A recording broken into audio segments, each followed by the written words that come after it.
In the quiet of the night, Oh, baby, baby, baby. in the wire, I hear a fragile tone, pulls me gently through the fire. Ladies and gents, Every chord remembers you, are you ready every note becomes a name. for the greatest I'm reaching through the frequencies, but nothing sounds the same. guitar stream ever? I feel the air around me tremble like a truth I can't let go. A spark inside the silence calling me back home. Oh, baby, baby. Where the shadows Ladies and gentlemen, are you ready and every sound you leave for the greatest guitar stream ever, ever, ever? Mr. Sorenzo. Your voice is in the undertow. I'm rising, but I'm sinking in the echoes. Echoes of Sorenzo.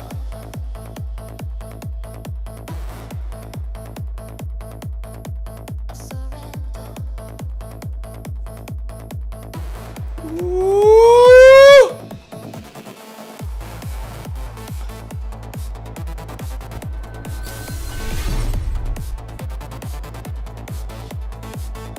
Baby, baby, baby, baby, baby, baby. Woo! Strings and unresolved desires. I chase the torn that once was yours through broken nails. Ah, I love this music. This music is so athletic. But I still can't let it win. Oh, my lord, ladies, gents, how you doing? Happy Saturday! I feel the air Hold me down. like a truth I can't let go. A spark inside the silence calling me back home. Are you ready to get athletic?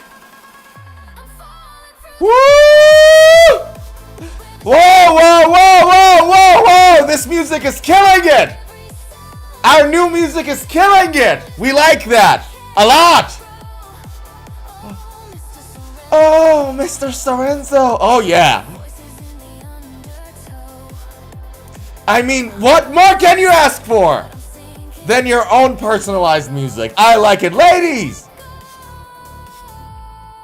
How you doing? Happy Saturday, happy Sunday, depending on where in this little world you're joining from. Happy Saturday, Sunday. I hope you guys feel as good as I do. I really do. I hope you guys feel as athletic as I do today. Cause if you're not, it's a problem, okay? You have to feel athletic today. And if you're not, do it. Hold me in the static. Hold on. Hold me in the static. Every fading memory still reaches I love our new anthem, man. I gotta tell you. through the Woo! still searching for your glow.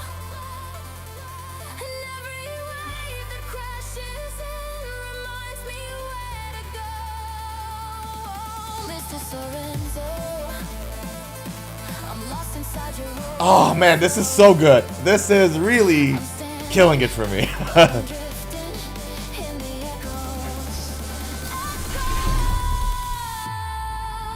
Echoes of Sorenzo.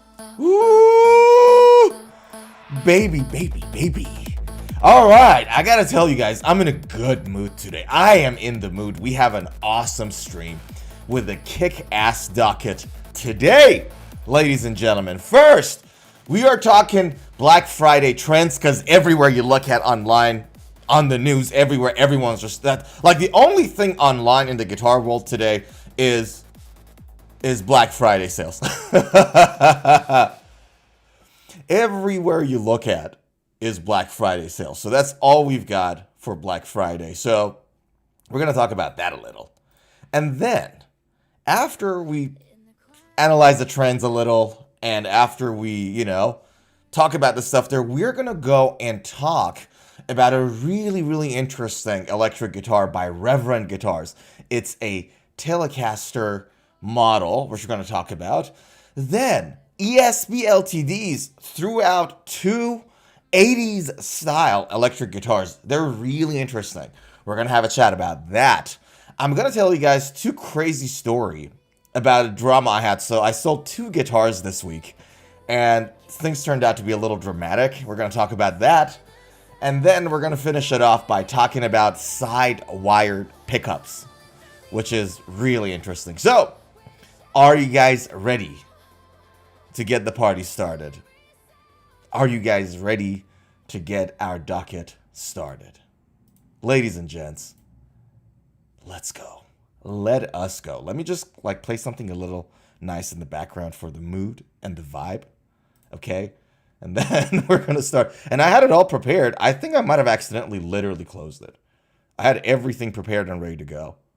But for some reason, all of our backing tracks, everything, we have new tracks now in the stream. We have stream specific tracks now, custom tracks for ourselves, which is it's awesome. We got that going on. But for some reason, did I close the playlist? There we go. All right, so the playlist is on. Can I get some confirmation on Twitch and on YouTube on the level of the backing track? Is it good? Is it little? Can you guys hear me? Testing 1, 2, 3. I'll take it as a yes. Alrighty. So, with that said, ladies and gents, let us get our little party started, shall we? So, if you go on and Google Black Friday right now, right? If you go on and Google Black Friday, the only thing... Did I say Black Friday? Sorry, not Google Black Friday. If you go on and Google guitar, generally speaking today, the only thing you get is Black Friday talks right now. Literally. The only thing you get is Black Friday talks. So I thought we use that opportunity because this is the last week. I think that some stores might extend the Black Friday to a little later. But we're going to talk about some of the trends that we're seeing here and then have a think about what that actually means for later on. So let's get into that. Zuhair says, Sorenzo. I say, Zuhair, how are you doing? Happy Saturday. You doing all right? So let us go and have a chat about that. Now, Zuhair says, laughing. What are you laughing at, Zuhair? Is it my glasses? You too. Nice red shades. Thank you. My eyes are destroyed, by the way. So the shades are not Hollywood. If you think that I went on and decided to do something a little bit more Hollywood, that's not true. My eyes are destroyed. I had a rough weekend. This was not a Thanksgiving that I thought I'm gonna get this year. And my eyes are destroyed. And that's the reason for the shades, are to protect me from the stage lights. From the stage and the lights and the screens, the LCD, LTD, EMG screens that are right on my face. Okay? And I don't know why, when it comes to screens and monitors, everything is in 3 letters like ESP guitars. You have LCD. And I'm like, why? Just why are we changing our naming conventions to ESP stuff? Zuhair says, do you like older women? You don't have to say it, the word. What kind of a question is that on a guitar stream? Why would you ask me such a question, brother? Why you ask me if I like cougars or not on a guitar stream? What do you want me to tell you? Why would you ask that out of curiosity? Random question in my mind, excuse me. All good. I like personality. I like good personality and a good heart. That's what I like. So let us get to, I didn't see that coming. I gotta be honest with you. This is not, again, like, this week has been full of surprises, I gotta tell you. Wasn't the Thanksgiving I thought I'm gonna get, wasn't the weekend I thought I'm gonna get, and this is certainly not a question I thought I'm gonna get. So it's been a very it's been a weekend packed with lessons, I gotta tell you.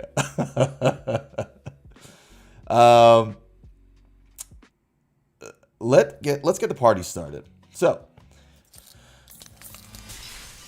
check this out.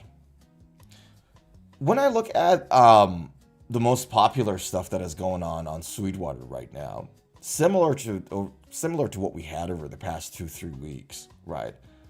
SE Silver Sky is still ahead, kicking it. Funny enough, a $2,000 Les Paul Standard 60s, which is not a traditional color of a normal Gibson Les Paul, is also there. Hello Kitty is still there, which is I found interesting. Like, I wasn't expecting that to be in the most popular list either.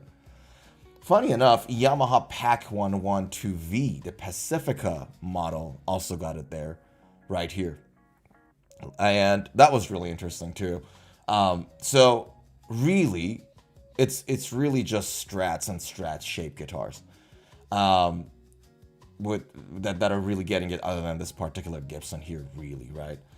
When you go through this list, a vast majority of them are Strat shapes. So I have a feeling that the PRS guys are just going to have a killer year this year. Really, they're just kicking ass right now. So I thought that was interesting. And then what I went on and did later on to do a bit of research on this was that I went on different websites of different guitar builders and tried to figure out if there was a pattern in the guitars that they have on discount, because that tells you something. So for example, I'll give you guys, let's like start from the PRS guys, right? So PRS put like massive 20% discounts on their SE models. And guys, in the guitar market, 20% discount, brand new guitar is huge, right? Like, if you go buy your guitar in the secondhand market, you know, on a good day, for most guitars, you know, like, unless it's like an old school vintage, but for most guitars on a good day, you can you know, sell it for 70% of the retail price, maybe, right? Unless it's like a really old school Gibson or whatever, that it increases in value. A vast majority of guitars depreciate over time. So guitar is not really a good investment in that sense. Most guitars are not. But 20% is a big deal. Like, it's not little, right? Especially for a boutique brand like PRS. And so when I go onto their website and have a look at the models they've got, the SE models are going on a ginormous discount, and it makes perfect sense in a way, because the SE range in 2026 is going to have some big changes. Some of these changes are already in, so it makes sense for a company like PRS to go on and restructure everything in their inventory. I'll give you guys an example. So if you have a look at the Hollow Body 2 Piezo, right, this is a new, you know, the new model that is going to be coming out. It's out already, I guess. And a few things that you notice about this, for example, the first one is the pickup rings. So they are now using pickup rings that have not the same material as the core model, but they look like the core model now, right? So if someone wants to buy a PRS SE guitar right now, you can buy like the old SEs, 2025 SEs, 24 SEs on a really good discount, but just know that you know, next year there's going to be some changes coming in. They did this PRS designed lightweight plastic tuners on them as well, so SEs didn't have it. Cores have it, slightly different versions again, but they've kind of moved the same color and similar material to the SEs now. Obviously, with lightweight plastic stuff, it reduces the weight of your guitar a little. It increases the resonance of your neck. So, you know, you play your guitar, your neck starts to vibrate a little. With lighter stuff, with less stuff going on at the headstock, you know, you get better resonance. So that was the reason for the change. But aesthetically, the SE guitars are getting closer and closer to core models, which again, it's really smart and makes perfect sense, because increases in the prices of core electric guitars is going to ripple down on SEs, right? So if something is very similar to the core, and the core is the prize, right? People would want to SE a little more. Now, why does this matter now? Well, because of economy, because of tariffs, because of everything that is going on in the world, cost of fuel, logistics, yada yada, the companies have no other choice but to raise their prices next year. We predicted this a long time ago on the stream. So now that price difference has to be justified by something, right? So you and I as a buyer, if something is for like $1,000, right, and then next year is just like 1,300, we'd be like, hey, why would I pay more for the same thing? So they have to adjust things that don't cost as much to justify that difference. And this is part of that strategy, I think, which makes perfect sense in what they're doing, right? So, like, you know, the veneer, by the way, is gorgeous. I adore the veneer on this, for example. So really, really aesthetically, I think the SE models are going to get a lot of retouching next year. So that's like, I don't know it for a fact. I'm almost 99% sure that this is going to happen, just looking at the trend of what they've done. Zuhair asks, do Gibsons also depreciate? I believe my guitar friend says my Gibson Flying V, which I owned from 2010, should have appreciated in value by now. Zuhair, it really depends, right? So if a guitar values to appreciate, right? So you have to think of supply and demand. Right, like that's the only factor really that matters ultimately when it comes to price of something, right? Supply and demand. So, is your Gibson Flying V? I'm not sure the specific guitar, but is your Gibson Flying V something that nothing similar to it exists? So is the supply of that non-existent anymore? Similar to like say 50s or 60s Les Pauls, right? And then the next question is, what's the demand for it? Right? So the next question is, what is the demand for it? And the demand is based on what? Based on how special people think that guitar is. Right? So the next question then I think you should ask yourself is the guitar that I own give people the same feeling as appreciating guitars like, say, 50s Gibsons, right? So you put them all together, you'll get closer to an answer that is more realistic. So that's one way to go about it. So have a think about what the supply and demand is and think about that, right? And Zohar says, supply is quiet there, I think. Many Gibson Flying Vs out there. Mine is the Faded Cherry and Epiphone Vs too. Well, let's have a look at your guitar, shall we? So if I go here, that is a Gibson Flying V 2010 model. That is the Faded Cherry.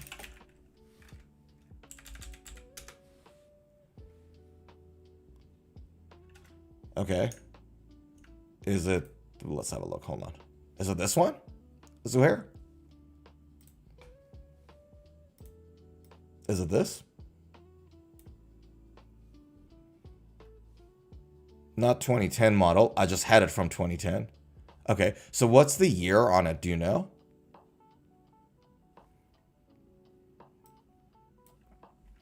And what we're going to do, let's go on a reverb and have a look at it.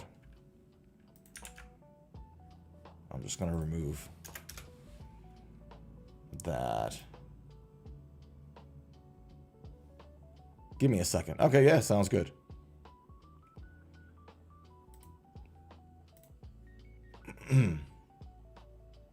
So if you guys have a look at this particular guitar right now, 2004 model Faded Cherry is selling for 2,050 Aussie dollars, right?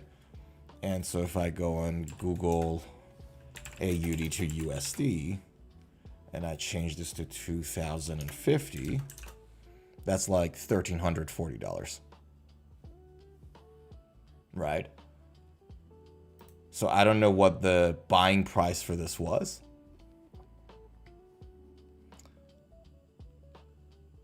Okay, that's fine. You can figure it out later. The serial number will tell you what the year is. But that's fine.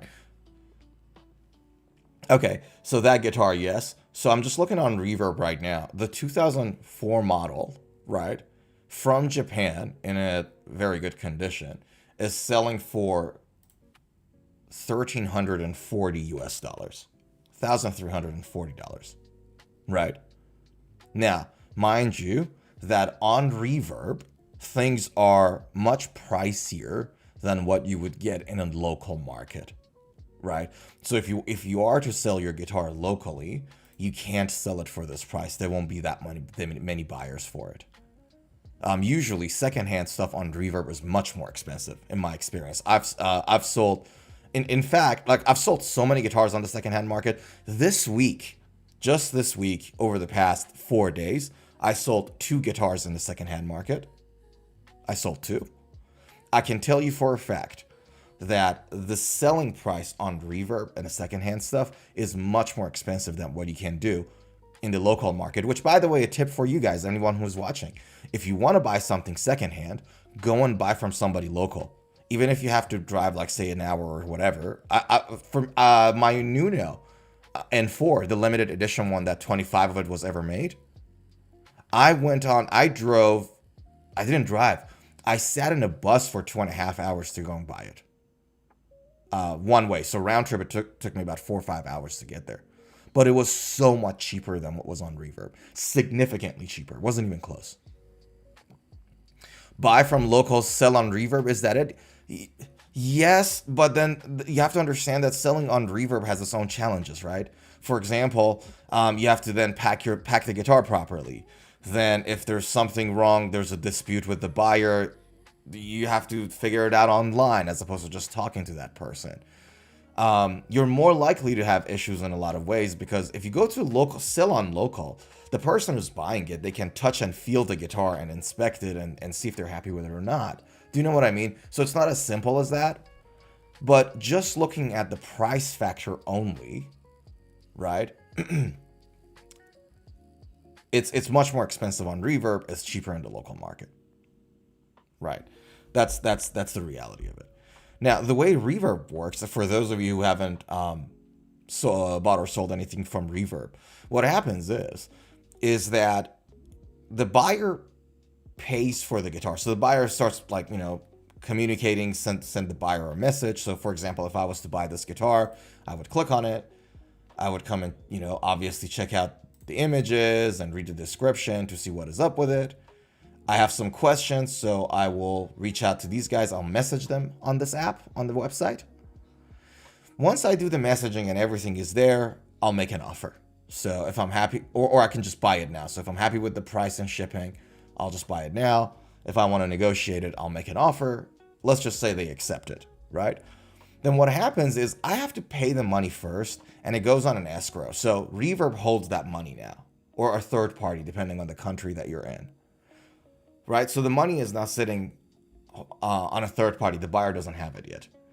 What happens then, the buyer sends that guitar out to you. You receive the guitar, right?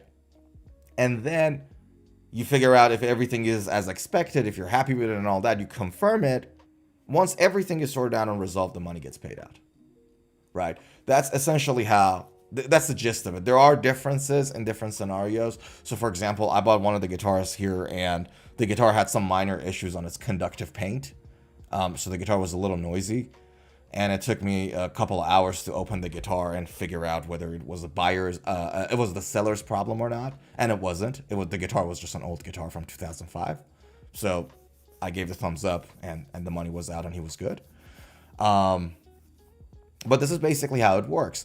But because when you're selling on the Reverb website or the app, you have access to everywhere in the world in a lot of ways. Not full-on access, but I'll explain in a second why.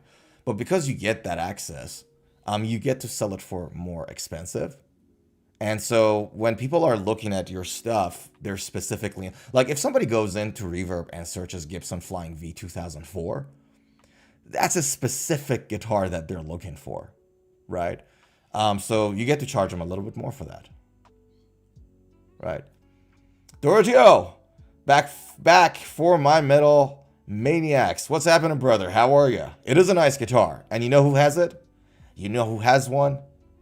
Sir Zuhair of Reza of North New York.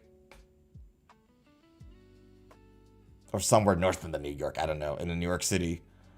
Somewhere. But Mr. Zuhair of New York has one. And we like that. Right? Now, Zuhair, one more thing I'll also add. If you ever decided to buy something from Reverb, upstate New York, there we go. So I knew it was somewhere north. It has up in it. Outside New York City, upstate New York. Gotcha. Now, look, if you're to ever buy something from Reverb, just be very careful if you're buying from somewhere outside America, right? So if you're in New York and you want to buy something that is located, say, in Japan, be very careful. Because the price of the guitar and the shipping is not inclusive of all the hassles you may or may not have to go through with the customs. Right? So their custom fees and everything else goes on top of that, and it's not included here and has to go out of your pocket. Right? So it has to, some of these stuff, yeah, exactly. So just beware of that. So that when I said earlier on that you have access to like everywhere in the world, yes, but with some downsides, right? So that's why when I bought some guitars from Reverb, I never bought it from outside Australia. Because when you look at the percentage of what you pay for the guitar versus all the fees for shipping and customs and everything else you have to pay, right? That percentage doesn't make sense. That makes the markup too much. For that amount of money, I can buy something much better, like, locally. You know what I mean? So, because the Reverb prices are higher than the local market if you're buying something secondhand, I would only buy a guitar from Reverb that is specific and is not in the local market. So my Washburn N4, you know the limited edition 20-year anniversary Washburn N4 I got? Right, there was only 100 of those guitars ever made in 2009. Right, so there was only 100 of those guitars made, and there was only one in Australia, one or two. Right, so for me it was like, God damn it, okay, well that's a very specific guitar, so I'm just gonna buy it from Reverb. Right, if it's really special, exactly. Right, but if it's something like a Fender Strat, like a Fender Player or Fender Ultra Strat, you probably can find it much cheaper on the guitar on your local market. Exactly. Yeah. So that is that. But yeah. The reason I brought Reverb up to at the beginning, Zuhair, was that I'm like, look, just consider whether there is more of the same as your guitar in the market or not. Right? And if your guitar and understand that if your guitar doesn't have like the nostalgia of the 50s or 60s, or it's not as demanded as much, then the equation in a buyer's mind is not, oh my God, I'm getting something really vintage and awesome, is, oh, this thing is old and there's a new, better one that I can buy for whatever. Right? So put all of that together, check your Reverb prices, and you'll be able to get a good understanding of where, your guitar price should sit. Right. One more thing I'll add, and that's a really good segue. One more thing I'll add, and this is not so much about Zuhair's guitar anymore, is that selling so many guitars on the Facebook markets and the local guitar stores, not local guitar stores, sorry. Me selling so many guitars on in the local scene, on Facebook markets and all that. One thing I learned is that you get a lot of surprises with the prices. Right? And you get a lot of surprises with these prices. So, you would think that you can sell a guitar for a certain price and you can sell it for much less. And that was like it's one of those things that you have to do it till you experience it. All right. Tell you guys what. So I sold 2 guitars last week, right? Over the past 4 or 5 days.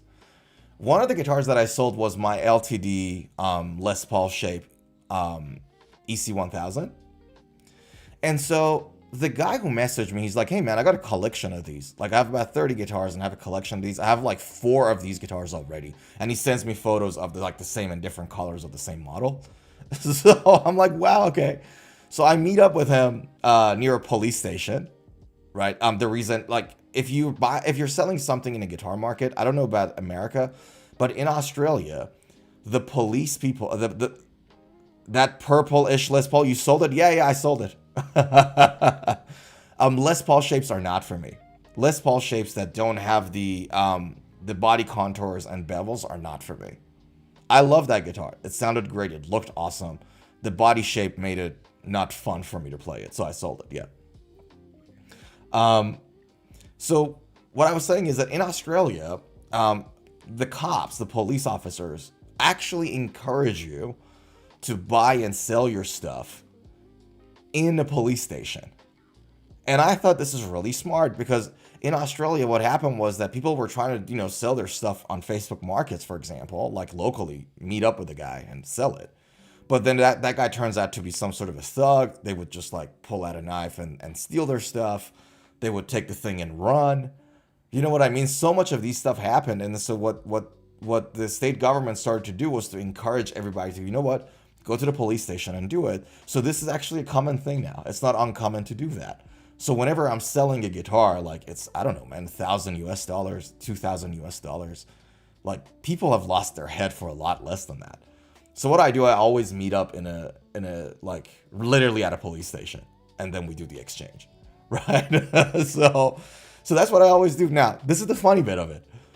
The collectioner guy, he's like, look, I've got all these stuff, and he sends me a photo, and I'm like, all right. He's like, oh, how much does a guitar cost? I'm like, this much.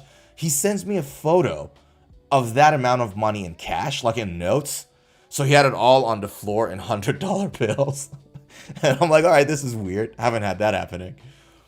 So I meet up at a local police station, and he comes in. This is the guy's, I kid you guys not. You would think this guy is cracked out of his mind, like on drugs. He's he looks like a hobo with like cheap, crazy, ugly looking tattoos. He's like really malnourished and skinny, and he has a really eccentric character. So he comes in and sit down. So I looked at him. I genuinely thought he was like somebody who was asking for money, like a beggar on the street. And he wasn't. He's like, hey, Soren, my name is whatever. We talked. I'm like, oh, hi. He came down and sat down next to me. And he was the nicest guy. He was so polite, so friendly, so considerate. We had a brief chat and had a laugh and all that jazz. And he showed me more photos of the exact same model that I had, like 3 others he had. So it was insane. I've never sold a guitar like this in my life. So yeah, that can happen. Items on the docket, Doroteo says. Yeah, we're talking. This is an item on the docket. But I'll jump to guitars if that's what you want. Sure, dude. Zuhair says that's helpful from the police. It is. So was he destitute? What's he doing buying expensive guitars? I don't know. And like when you look at his Facebook Markets selling history, the stuff that he sold online, he had like 4.9 reviews out of like say 20 sales. And he sold expensive like carbon bicycles, like all that. But he's a collectioner of electric guitars. He's just an eccentric character. He clearly is not poor. You know what I mean? Like you can't buy 30 guitars and hold and play and keep if you're dirt broke. As a former dirt broke person, I can testify to that. But he was just an eccentric character. And he wasn't like buying and flipping those guitars. He was keeping it. He had like 4 of those exact same model that I had back there already. And he wanted another one. And he was so nice, so friendly, like a full gentleman. Yeah. Did I get any... Giorgio says, did y'all get any new guitars this Black Friday? I did. And I am getting another one today. I did. And I'm getting another one today. Hold on.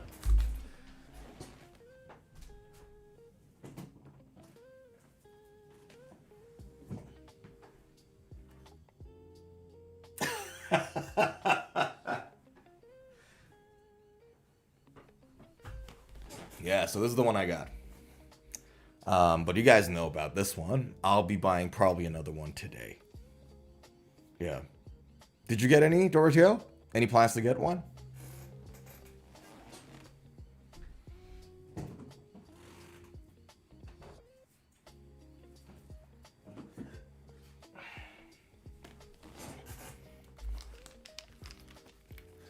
To be honest, though, I said I'll get another one today, probably. I may be getting another one today. And the reason for that is, ideally, when you want to buy a new guitar, you don't want to go to the store or to the person thinking that you're already going to buy it, because that makes you biased.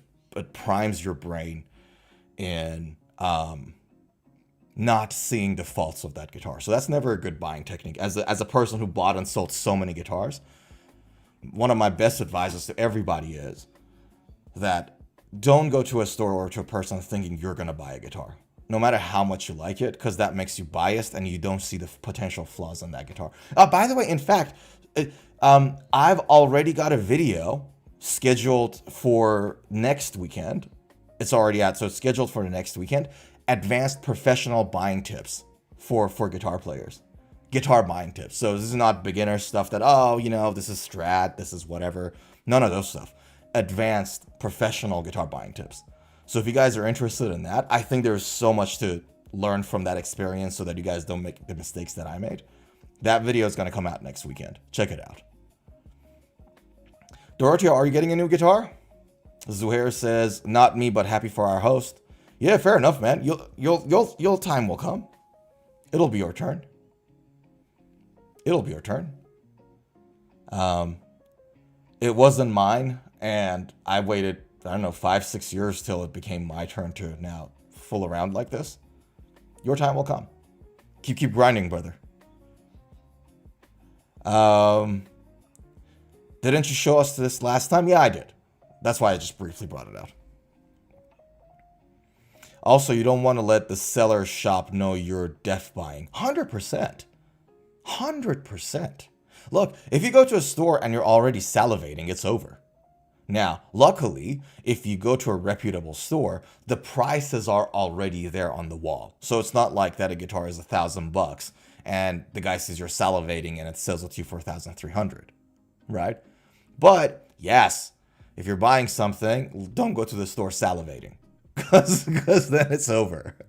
You know, you should go there and be polite and be nice and chit chat and show interest in everything, like, or not at all. Like, you know, keep cool, calm, and collected. Yeah. Look, you say they know they got you. Man, I'm giving away the content of the video I told you guys that is going to come out next week. You're saying these stuff. So I'm just going to say this, and I'm going to leave it at that, and we're going to talk about, like, specific guitars in a second. But if you go to a good, reputable guitar store, okay, the relationship that guitar store wants to build with you. So again, it's a good, reputable guitar store. It's a well-run business. The relationship they want to build with you is not of a combative type. It is not of they got you type. If you go to a well-run business, right? It is more like they are interested in building a relationship with you. And it's not out of the goodness of their heart. It's not altruistic, though some people have a good heart. Like, I'm not saying all sellers are bad people. Certainly not, right? But the main reason for that is that more educated buyers are less likely to cause them problems and cause them to incur more costs. So as an example, somebody goes to a guitar store and buys a guitar, and for whatever reason, they don't like it, right? And they're not educated enough. That's not a guitar for them. They want to return it back in a week, right? And that guitar is a 1 month, no money back guarantee on it or whatever, right? So now that guitar has to come back in. They have to deal with an unhappy customer. If that person leaves them a bad online review, that's going to hurt the business. So it's hard to measure that in dollar values, but it's serious stuff, right? A bad review. Now the guy is going to come in, and now your staff have to deal with it instead of going there and looking after guitars or looking after your good customers. So that's opportunity costs. That guitar comes back in, you have to give the money away, but then you have to inspect the guitar and see if it's in a good condition or not. And then you have to sell it at a lesser price because it's a returned item. Right? So for these reasons, good stores, well-operated stores, are actually interested in building a good relationship with you, as opposed to having a combative one that, all right, they got you. Like, let's just screw them over as much as we can, milk as much as we can, right? So then when they build that constructive relationship with you, you're more likely to come back too. And now you buy a guitar, you want to buy your strings, you want to buy cloth to clean your guitar, microfiber cloth, your picks, you get the idea, right? So they got you, you're right, but if it's a reputable store, a well-operated store, a well-ran business, the relationship that they want to build with you is not a combative type. Yeah.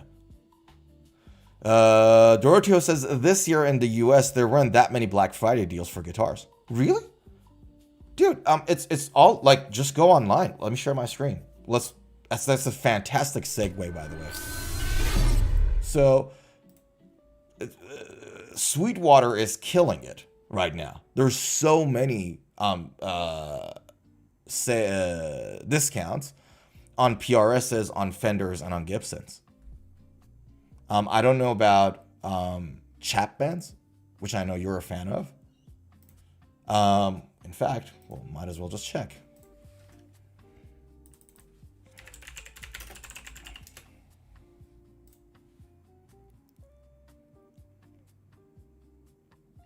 Doesn't say anything about Chapman's.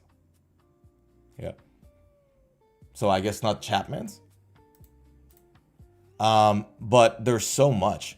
So there's a complete, like, because PRS guys are reshaping their stock for next year, their inventory. They've got massive discounts. Check this out. I was looking at the Gibson website, and they put some of their more unusual stuff on discount, I guess. So let me make myself a little smaller. So 20% off across a lot of their models. And when you go to Fender, Fender has up to 40% off discounts. So 20%, 40%, 15%. And by the way, the 40% stuff are pretty decent stuff, like Player 2 Telecaster. 1,500 Aussie dollars. Now it's like 1,200. So that one's like, what? That's the 40% discount. No, it's a little less, isn't it? 20% discount. Yeah. If I click on the 40%, where's the, there we go.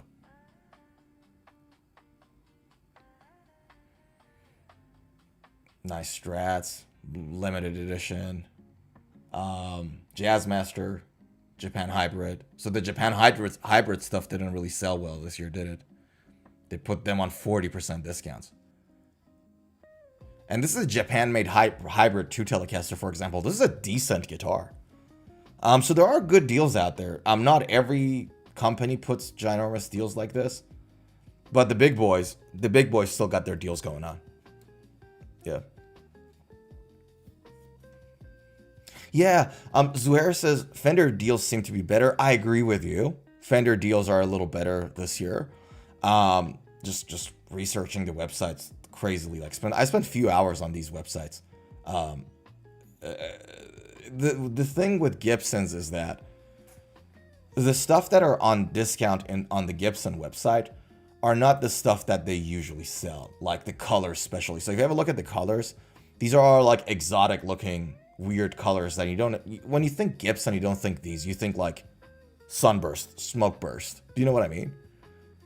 Like not really Rally Verde, Swamp Division, Pink. And you have to think like if someone, for example, like looking at like what 50s reissues, right? If you look at like 50s reissues, Murphy Lab stuff, the buyer of these are people that are usually older in age, and they got the money to buy it. And so it's gonna be a hard sell to convince somebody like in their 60s to buy a guitar that looks like this. You know what I mean? Comparing that with a Smoke Burst, you know what I mean? That doesn't mean that this is a bad guitar. I have two Pink guitars at home now. I got the Firebird and I got the Hello Kitty. So I have nothing against pink guitars, but it's just like someone's in their 60s, old school, you know, from some old school place, and you know, it's a hard sell. Zuhair says Gibson is terrible. Most people wouldn't get these guitars.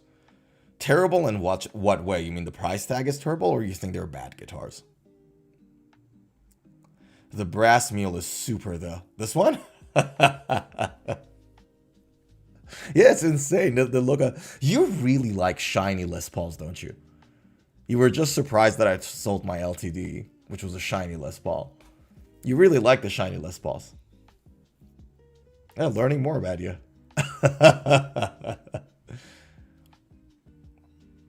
Yeah, look at that. Discounting guitars most people, I think, wouldn't be looking for, but only a niche group of people may want in that way. Yeah, you have a point. You have a point. The thing is, you have to understand that it's like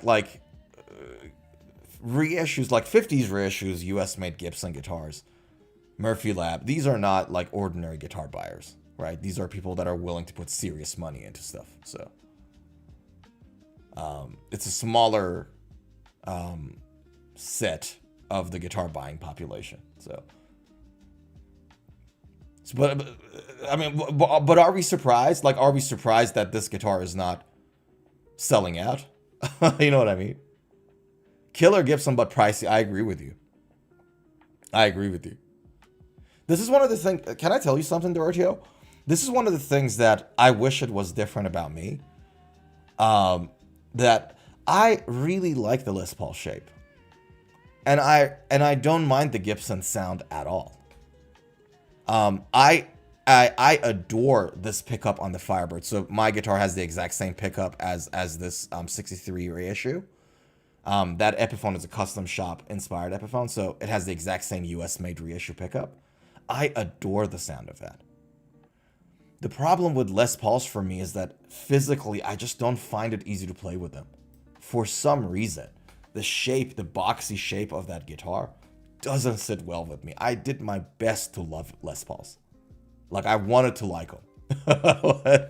That's why I sold that guitar. So this is one of like those bigger like regrets. Like I'm envious of people that Les Pauls work well for them, their bodies. Mine is just unfortunately not. And I love the shape. Zuhair says these colors remind me of the Epiphone SG Muse. Check it out.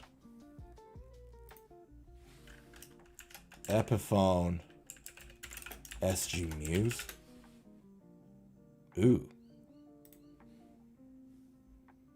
How's that for a Muse? Yeah, I hear you.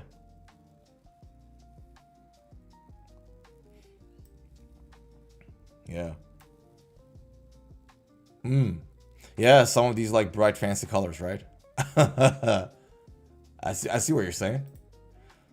But yeah, and like if you look at this guitar, for example, like actually, you know what? Let's go through this one. This one is a little bit more extreme, right?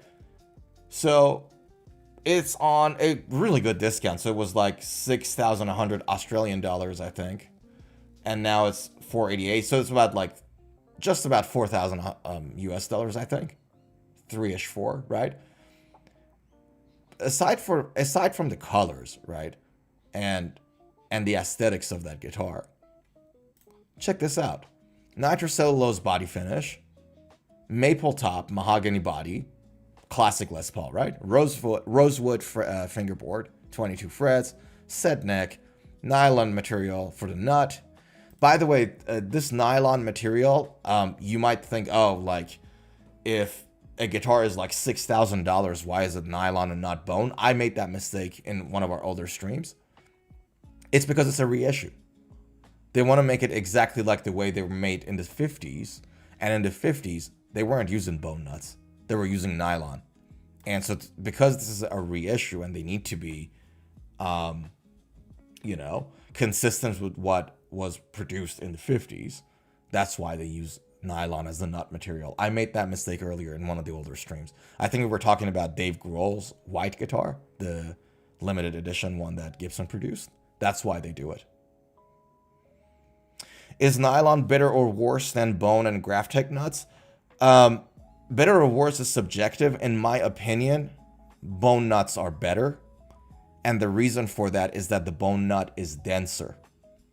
And when you have a denser material at the nut, you get a better sustain and more brightness out of it.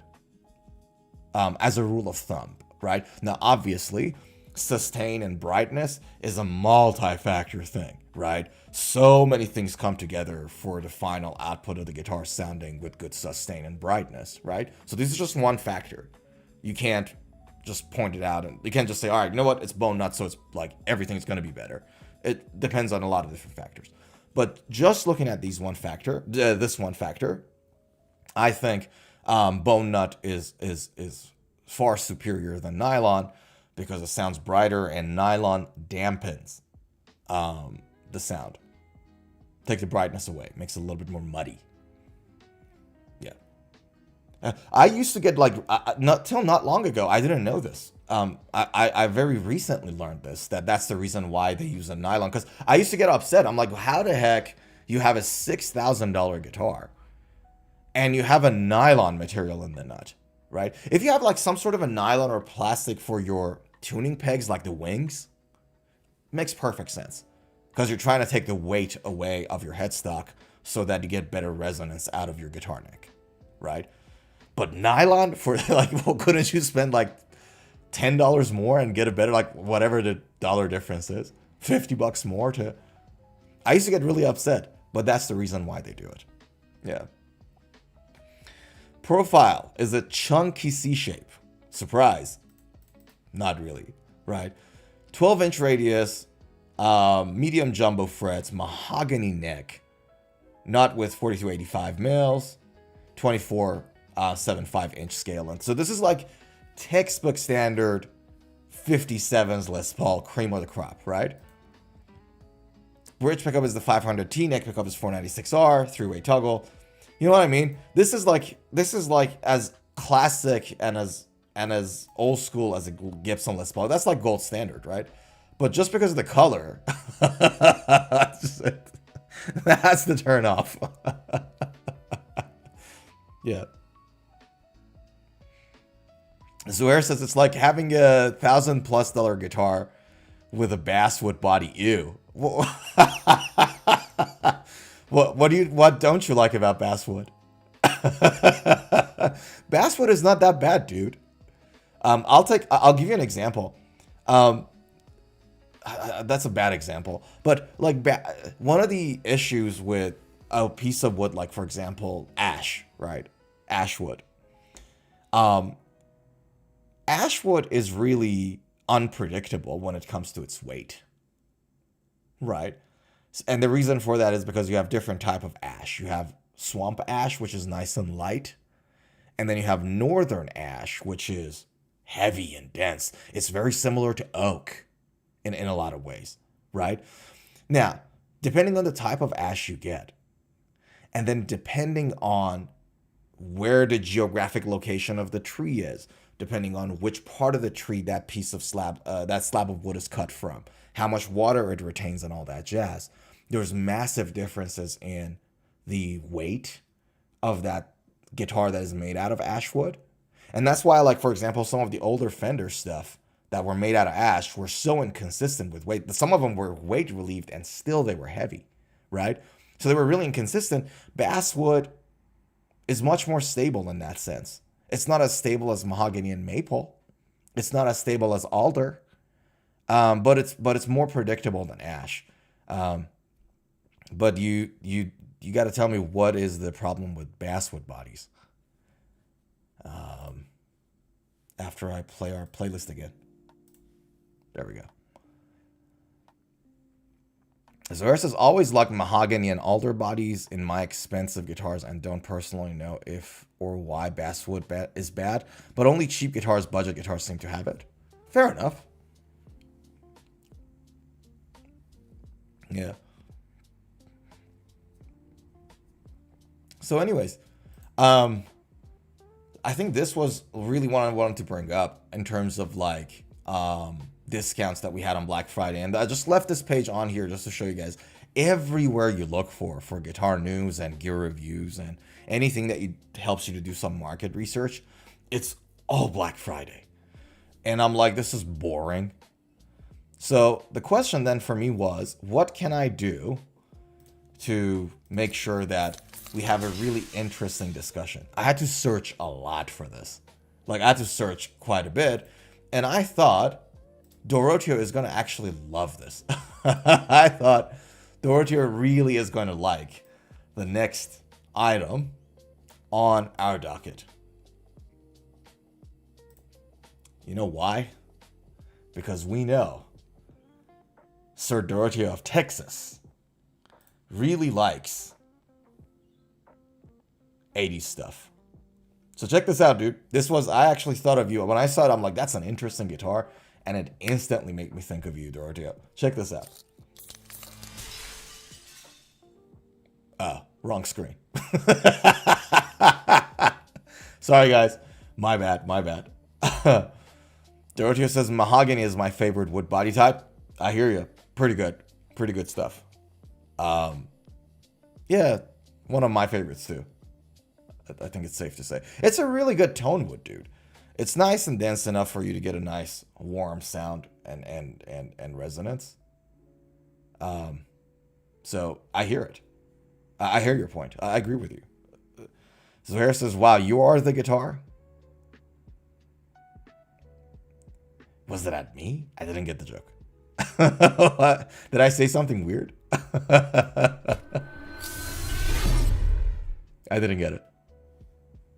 You got to break it down for me a little. Anyways, while Zohair is doing that, this was the guitar Doroteo I saw and I thought of you instantly. The Horizon Custom 87. And the reason it did, Zohair says, yeah, the joke was that you were going to suddenly show us the guitar that makes you think of Doroteo. Ah, right. Yeah, I got your point. Sorry, dude. My brain is... Yeah, that makes sense. Yeah, that was me. I'm like, hey, I'm going to show you the guitar you're going to love, and then change screen. It's just me. So... I was the guitar. I was the 80s guitar that Doroteo likes. But check this out. I thought this was like... Is it me or this is really like a Shredder's 80s type Horizon? With that single coil config and the looks of it. Because I'm like, this looks like 80s Shredder's guitar. Right. So, this is what they did, right? So they're like, we expanded our popular LTD's 87 series to include some of the most coveted guitars from that time frame. Right, so what it does, it takes the archtop body of ESP Horizon, offers exactly as you'd found them in the late, 80s and early 90s. Right. So now, let's have a listen to the guitar. Let me stop the music. Let's have a listen to the guitar.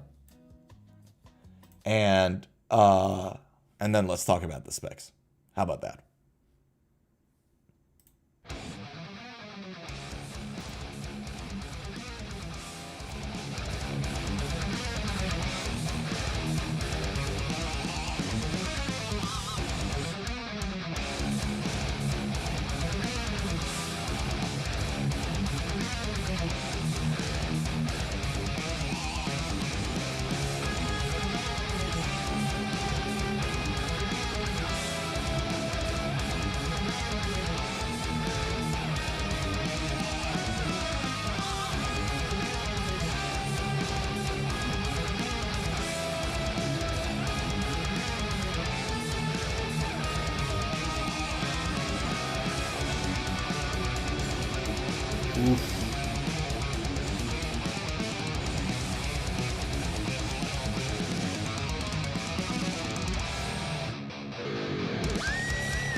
Of course he's there.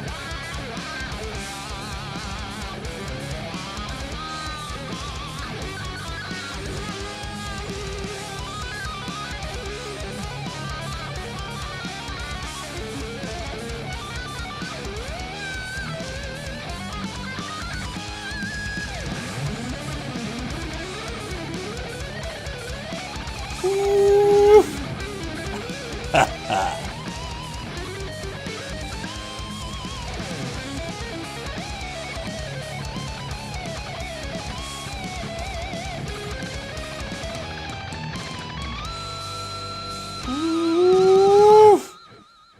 kicked it out of the park. Look at that. How good was that? Wasn't that good? That was a kick-ass demo. And it was a real demo. It wasn't like somebody talking. That's a demo. That's how you do it. That was good. That was good. Doroteo says ESP guitars are some of the best guitars out there. Heck yeah. Preach. Zuhair says just the right level of mids and bass for modern metal, not so much 80s metal tone probably. Yeah, you know what the music reminded me of? I was surprised. It made me feel like he's playing Lamb of God on an 80s guitar. Like that, that sounded really Lamb of God. Slayer? Yeah, I can see where you're coming from there. Not the solo bit, but yeah, no, I see why. I see why. But it was insane, right? That was a good demo. Why is my screen frozen? Guys, give me a second. Holy smokes.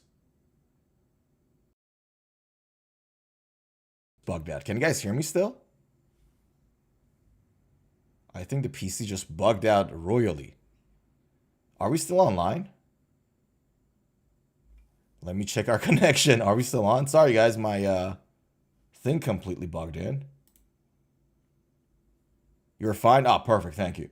Like, my computer completely froze and my screen's completely turned off for a second. So, yeah, perfect. Thanks, pal. Thanks, Zuhair. Appreciate it.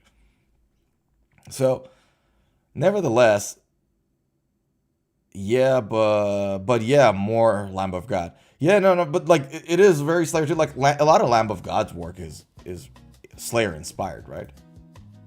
So now one thing that is really weird is that I have an audio issue now. Give me 1 second, guys.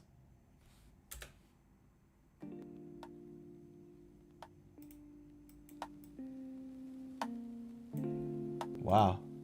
Hold on. So you guys can hear it, but I can't hear it. You guys can hear the music now, but I can't hear it.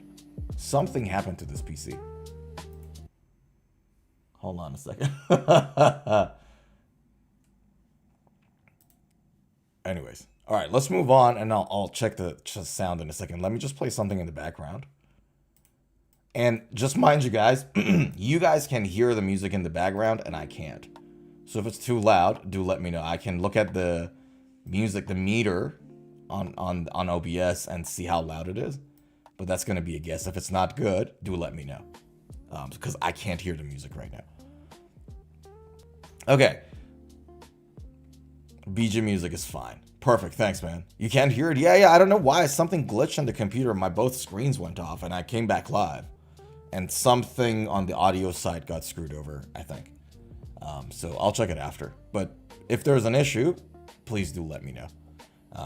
But Zuhair, you're a gem, man. Stud. Thanks for confirming, dude. That's massive help. Appreciate it.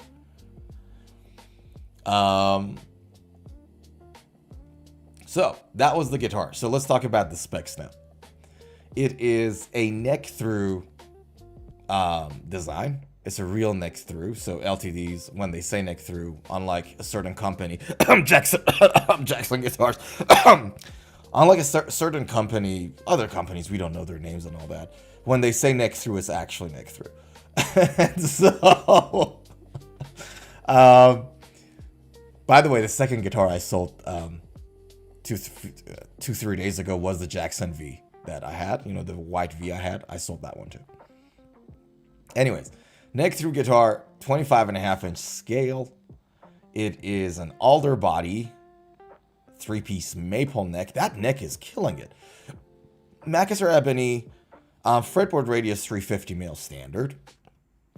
Pearl white finish, 42 mil nut width, again standard. Nut type is locking. Extra thin U is the neck contour. So this is the bit that now takes us back to the 80s stuff, right? It's not a C. It's not a C shape. It's a U shape. It's a little bit deeper, the shape of the neck. But again, it'll be an extra thin U. So it's still fast, but it kind of feels like the good old days in the 80s. And that's basically why that decision is probably made there. 24 extra jumbo frets. Standard strap button, LTD tuners, Floyd Rose 1000, nothing crazy there. Custom Seymour Duncan on the bridge with push and pull for split coil. And then you have the neck pickup, which is Hot Rails Seymour Duncan. They are great sounding pickups, by the way, the Hot Rails. And then you have push and pull for the split. Passive electronics. And, you know, comes with 942 strings. That's one of the few ones, like, you don't see 942 out of factory strings anymore. So, comes with D'Addarios. D'Addario XLs, cream of the crop strings, by the way. Best strings out in the market, in my opinion. Hands down. Nobody else is even close to D'Addario XLs, in my opinion. 942 is great. I use it on my guitars. 2 of my guitars right now are on that. And it comes with a form-fit guitar case. Oh, and it's not included. It has a case, but it's not included. Got it. Right. That's interesting. By the way, and do you guys know, so we talked about this on one of the streams. Let's see how much of it you remember. You know how this looks like a single coil? Why would you have a push and pull thing for a single coil?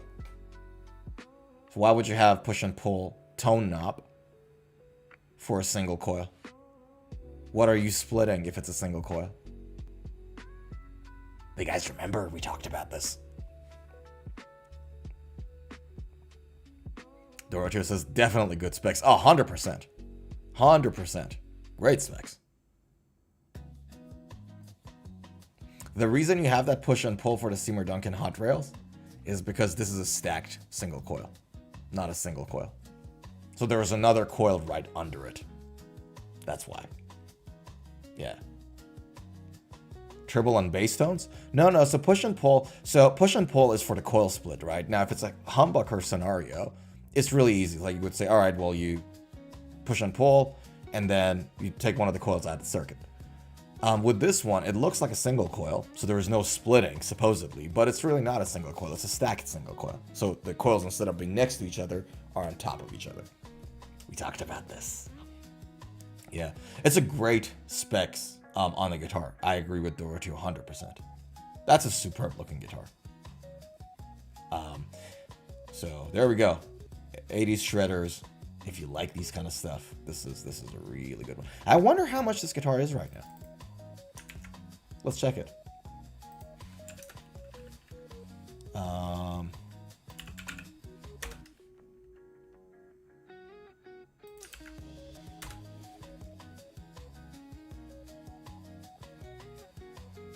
We don't have that? Okay.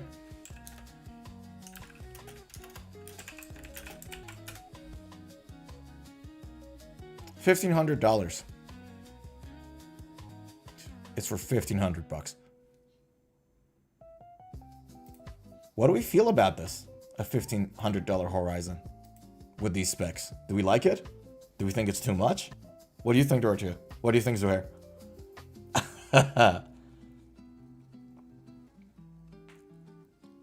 $1,500. So that's like 2,400 Australian dollars. It might be a little pricey. I don't know. It's a good guitar. It's a little. It seems like a little excessive, no?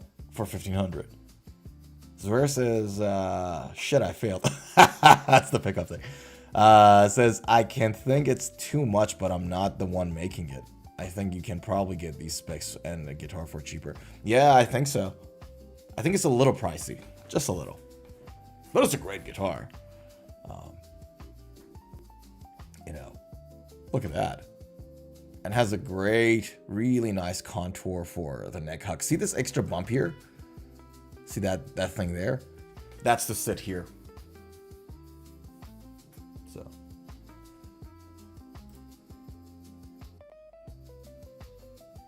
Nah, looks great. I really like it. That white plane looks clean and mean. 100%. Yeah. I really started liking the white guitars in general. I really started to have a thing for them. They look like, initially they didn't look that mean, but they look really mean now to me. In fact, the other guitar that I said I may buy today later, that's also white. If I buy it, I'll do a demo of that and I'll do a full review of that online on another video. But that's also white, fully white. So yeah, no, I'm developing something for wide guitars, that's for sure. Yeah. Zuhair says, so if the neck breaks, the whole guitar is gone? No, not necessarily. If the neck breaks, you can still fix it. But the fixing of a neck through guitar is much more costly, and much more difficult, right? Because if you, for example, have a bolt-on neck, right, you literally just unscrew, throw it away, buy a new neck, put it in there, put the frets in, or if it comes already with the frets in, that's even better. I don't think it usually does, but you gotta put the frets in, you level the frets, you're good. You know what I mean? Like, it's pretty quick because you just have to unscrew and rescrew. If it's a set neck, you can detach it from where it's glued and sort of carve out from there and shave that area and clean it up a little and then put the neck back in again, depending on the type, right? So if a headstock breaks, it's a different fix. You don't change the whole neck if your headstock breaks. You fix the headstock and joint it to the neck. But if the middle of it somehow breaks, that's where you go. With the neck through stuff is a little bit more difficult because you have to do the work at the location that the guitar is broken, right? So if it's in the middle of the neck, now you have to fix that. Now, but in fixing that, you have to then make sure that the surfaces are perfectly aligning the guitar to have the straight neck. You have to make sure that the surfaces, as you glue things together, you're not reducing or increasing the length of your neck, because now you're changing the scale of your neck. Do you know what I mean? Like, the guitar is not going to intonate well if the final fix is going to have a slightly different length to what the guitar originally had. So now you're going to have intonation issues. Do you know what I mean? Because of all these considerations, fixing that neck is a lot more difficult. With that said, that's one of the reasons why with a lot of like neck through guitars, you get a very strong and reinforced neck, right? So this one, for example, is a 3-piece one. My Epiphone Firebird, so it's an Epiphone, right? It's a US custom shop inspired Epiphone, so it's a slightly higher level in terms of quality of construction. That's a 9-piece maple walnut neck, right? That's like pre-reinforced. So with a lot of these guitars that are neck through, you see that reinforcement is there. Yeah. Doroteo says, might be cheaper on a Jackson X series guitars. Yeah, probably. I mean, in all likelihood, like, because this is a Jackson design, let's be honest, right? One of the things ESP does is that they get other models and then sometimes they don't even pretend anymore. Like Firebird Gibson, and then ESP did their own model. They called it the Phoenix, which is Phoenix is a Firebird. You know what I mean? So this is very Jackson. This guitar. This guitar is extremely Jackson.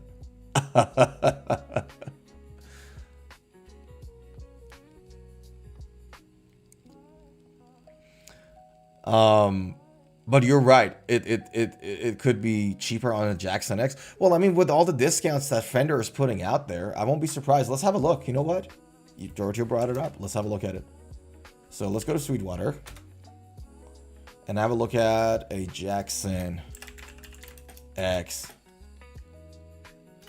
series. It's probably a soloist, I guess. I don't know. Let's have a look. Oops. I should not have clicked there. Go back. There we go. So what do we have here? Is there a way for me to set my prices? Like, or no?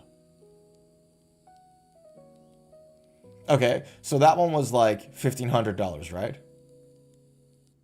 Let me see if I can find something as close as, price-wise, as close to that. I think it was the soloist, guys. Am I wrong? Jackson X soloist.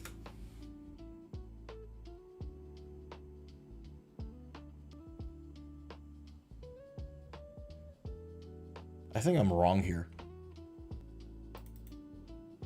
Hold on. Jackson 80s Strat model. What's the name? What's the naming of that model? Is there like a...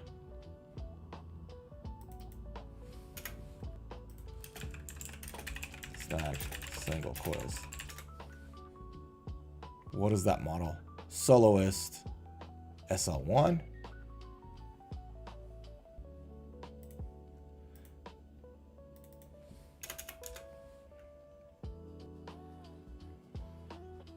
Okay, and I want a price range between 1550 and 1400, say. Well, this is kind of close. Not quite, but kind of close. I don't want like fancy colors there because some of the cost is going to be attributed to all that extra painting that was done on it. But just for a basic comparison.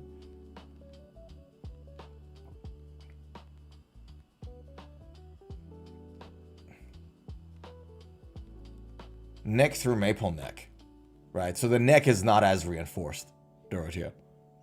Exact same Floyd Rose. Seymour Duncan's on it, so not that different pickup wise in terms of pickup quality. Though they might sound very different, but yeah, I think the neck is the difference. So the ESP one, the LTD one has a more reinforced neck. But then this Jackson, for example, has the compound radius, which I'm a fan of, 12 to 16. So yeah. Zwer says, don't know. Do Mark Stain's dents show more on a totally white guitar, like a white shirt? Good question. I don't know. Do dots and stains show more on a thing? I genuinely don't know. I never had a white guitar that I held for it for too long that it relicted. Do you know what I mean? So all the white guitars I've had, I've sold them, and I didn't like. They weren't my main guitars. So I can't answer that question for you, unfortunately. I know that if the white guitars have a nitrocellulose finish on them, because nitrocellulose yellows out over time, if you have that guitar for a long time, there's going to be a little bit of a change in the white color overall because of the yellowing of nitrocellulose. To make your guitar looks a little older, I guess. But I don't know the answer to that question, to be fully honest with you. I'll see if I can find it out and I'll let you know. Do I know anyone that has had that white guitar for a white guitar for a while? I don't know. I'll look it up. I'll let you know. Zahir says, I had a white Fender Strat once. I didn't like it. Felt like it had no personality or character, no uniqueness. Yeah, fair enough. Just a bland porridge. Right. Yeah, I see where you're coming from there. Look, it's not the whiteness of it, I think. I think it's just like an overall thing on a guitar.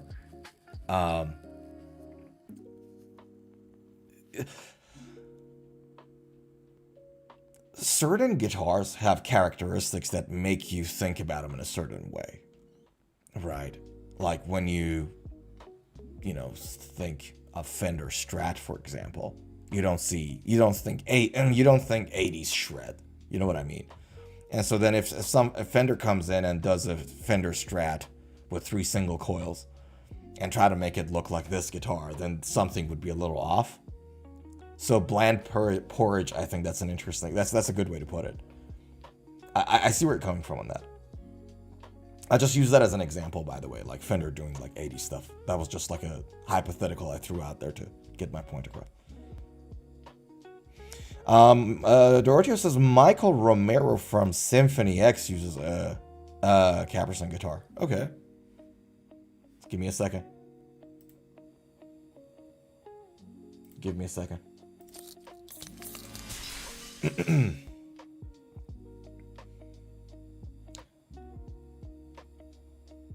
You guys not gonna believe this. I can't hear anything on my computer now. Not even the normal system sounds or anything. So I'm completely deaf now.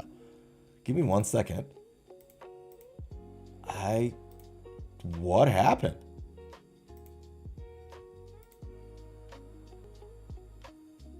What? Why can't I hear anything?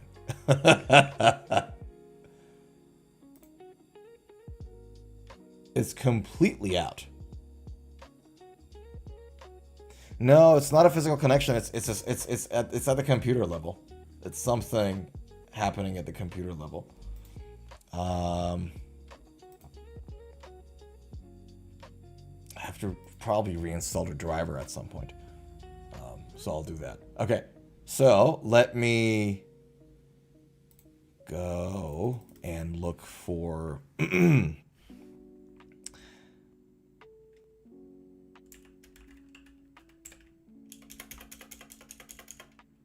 Michael Romero. Symphony X. There he is. God, everything about this guitar says 80s.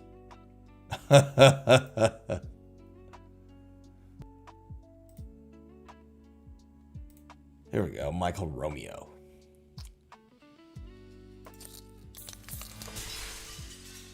Like, if this guitar doesn't tell you 80s, I don't know what it does. Look at that.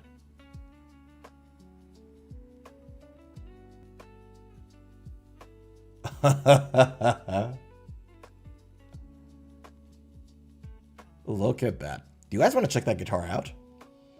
Give me a second.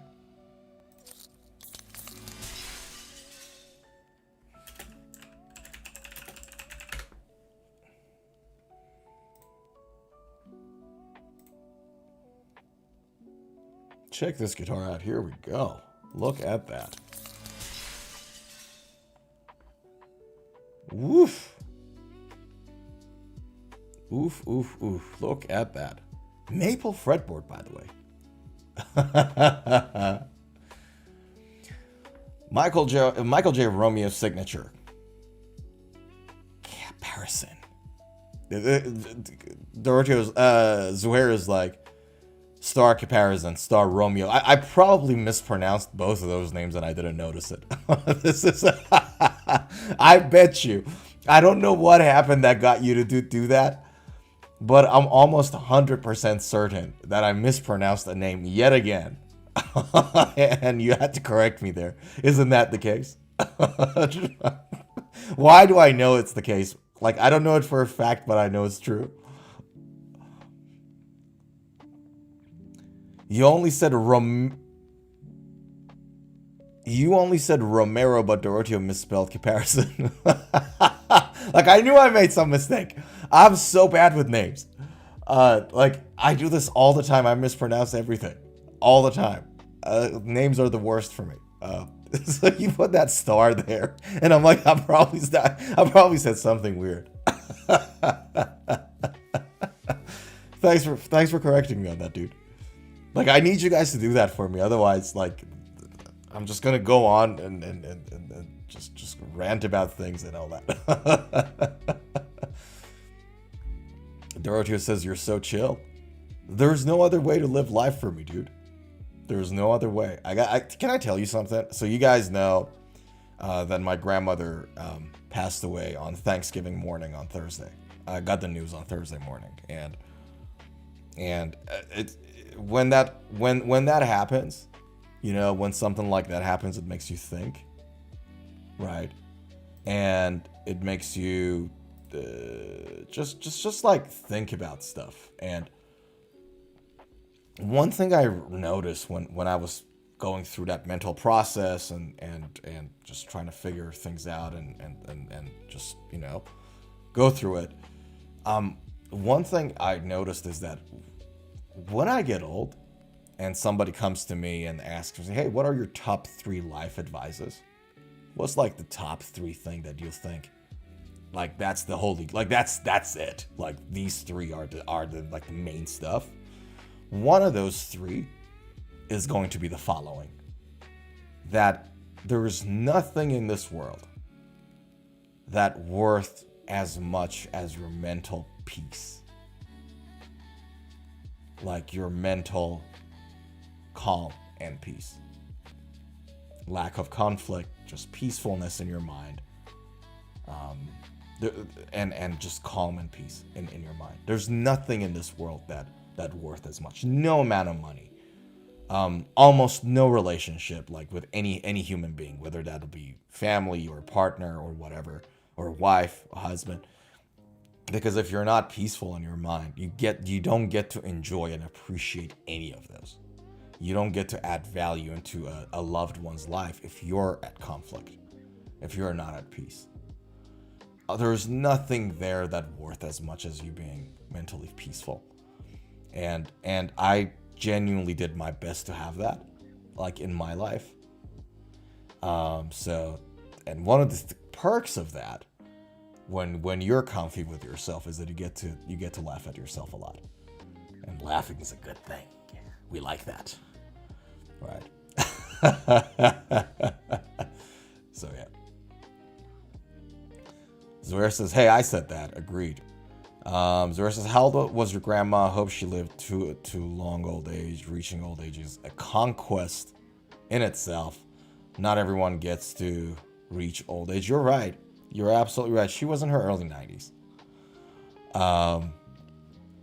And you're right. Like, man, getting old is like, not everybody gets to get there. And so we can complain about everything. Somebody gets old and, you know, your body is not as active and all that jazz. And, you know, body starts to hurt and, you know, all this stuff that you can complain about, you know, getting old does to you. But the reality is we're privileged to get there. Like, if that's if you're lucky. If you're not. Yeah. Zuer says, woo, good. Yeah. Yeah, no, she lived long and she lived a good life. She and my late grandpa, they loved each other. I remember when we were kids, my grandpa would, you know, pour himself like a glass of cognac, or a glass of bourbon. And like, she would lose her mind. She'd go like, you know, whatever, you had this heart surgery and you're doing it. You're drinking again with the heart surgery that you had last year. You shouldn't be doing this, all that. And she would go like nuts. And my grandpa would go like, no, the reason my heart like has issues is you, because you keep nagging. And then they both start laughing at it. And she would get annoyed and laugh and walk away. And we as kids always loved it. Like, we used to laugh so hard at those conversations they had together. Like grandparents. They were fun. Dorothea says men age like wine. I think most men age like wine. When I look at the pattern of my own aging, I think I'm aging like milk. But yeah, no, most men do age like wine. After, like, at least to a certain point. I think we age like wine until we're in our, like, say, 60s. And then, I don't know, that's like some number that comes to my mind now. And then after that, it's like milk. And I could be wrong here. I'm just looking at myself the way I'm going. I don't know how my 60s are going to look like. I'll be honest with you, brother. Okay, so going back to the guitar. Check this out. Going back to the guitar. So, this does scream 80s, and I really like the headstock. The headstock reminds me of a Mayone's guitar headstock, by the way. Yeah. So, alright, so what do we have here? Talk to me. Body and finish is body top not applicable. Really? So the body is maple and mahogany. So I would think that the mahogany is the back wood and maple is the top wood. Schaller tremolos. I love Schaller tremolos, by the way. I got one at home and I adore that. Like my favorite. I don't know about this specific model. I have to check mine, but I start to like Schallers a lot. White gloss finish. Urethane matte finish on the neck. Okay. A black finish on the headstock. Fine. It's a bolt-on neck joint. And a 5-piece maple walnut neck. Wow, wow, wow. Aren't we going for a stable neck? Maple fretboards, no bindings. 350 to 400 millimeters in radius. I think that translates to what, 12 to 16? I could be wrong. let me give me a second. How does that? How much is that? How much is that in inches? So 14 to, oh, right, okay, so 14 to 16, basically, almost. 13.7 to, how much was it again? Sorry, I might have missed that. Give me a second. 400, yeah, no, I was right. So almost 16, okay. So unlike a Jackson that goes from 12 to 16, this one goes from 14 to 16. So it's a little flatter at the top of the neck. Good. We like that. Scale length is 25.5-inch scale. Not a surprise. 42 mil Schaller locking nut. Fine. Dunlop Super Jumbo nickel. Frets. Fine. 15-degree headstock angle. Why? Why do you need headstock angle that much if you already have locking nuts? Why would you do that? Okay. That doesn't make sense.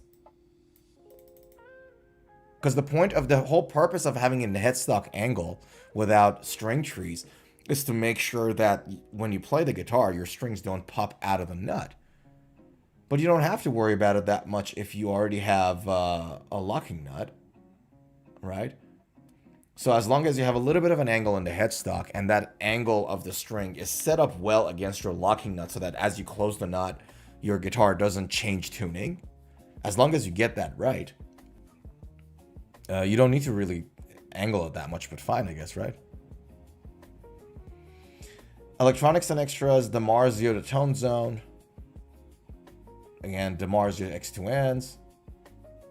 CTS pots, 3-way toggles. Roto Sound 1046, everything else is standard. Okay, I got a question mark about this design, the 15 degrees headstock angle. That's like a bit of a question mark, right? But the only downside of the design of this guitar, I'm not sure if you guys noticed this, is this line. Fretboard radius and Schaller tremolo. Where's the tremolo? This. Do you guys know why? Can you guys tell me why that's a problem? That's like not a problem, but not the most ideal thing ever. Right? Like it's probably not that it's probably doesn't even, it's not probably like felt on the guitar that much either. But if you really want to be like that way about it and go deep into detail, this is not a good idea. And the reason for that is that if your Schaller tremolo comes in at 14 inches of radius, right? Or 12 inches of radius, and it ends up being rounder than your flatter part of the neck, then your string action setup is going to be difficult. Like your middle strings are going to have higher action. That's the reason why I don't like it. So think of it like this. If I don't know what the what this particular Schaller thing is. You know what? Let's double check it now that we got it here. So this is the thing. What's the radius of that? Okay, oh god. Okay, so that made the problem worse. So the standard radius of a Schaller Tremolo SFRT2 is 12 inches. Let's just go with what Gemini said, right? The Google AI. So let's for a second assume that this Schaller Tremolo has a 12-inch radius. It means it's round. It's rounder than the bottom of your neck when it's really flat. It's at 16 inches. And so it's much rounder than that, and it's also rounder than the top of your neck, which is 14 inches in radius. What happens as an aftermath of that is that your strings coming out of the bridge are going to have a more curved formation because it's 12 inches in radius, whereas your neck is a little flatter. Like this is like the strings, this is like your neck that is a little flatter, right? And as you guys can see, when we're on the sides, right, the string action is fine. But when you are in the middle bits, like your strings 3 and 4, the G and the D strings, they end up being a little higher than what you want them to be. So, given the fact that you have to lower this bridge using these two Allen keys, right? So there's no individual height adjustments for the string. It's the whole plate either coming down or either coming up. That's how you set up a floating bridge like this, right? Your middle strings are going to be a little high. So that's the only thing I have against that design, the design of this guitar. Yeah. Otherwise, I dig the maple fretboard, man. I dig the simple, like, design of this guitar. It's really mean. Again, it's a really nice white looking guitar. White guitars and maple fretboards, we like that. And again, I think I said it earlier, the guitar that I may buy today is also white with maple fingerboards. So we kind of like that. We dig that design right now. So there we go. Zuhair says, hey, Sorenzo, your day job, is it something you're passionate about or enjoy much, is it? I'm still on the hunt for a job like that, so just curious. Okay, give me a second.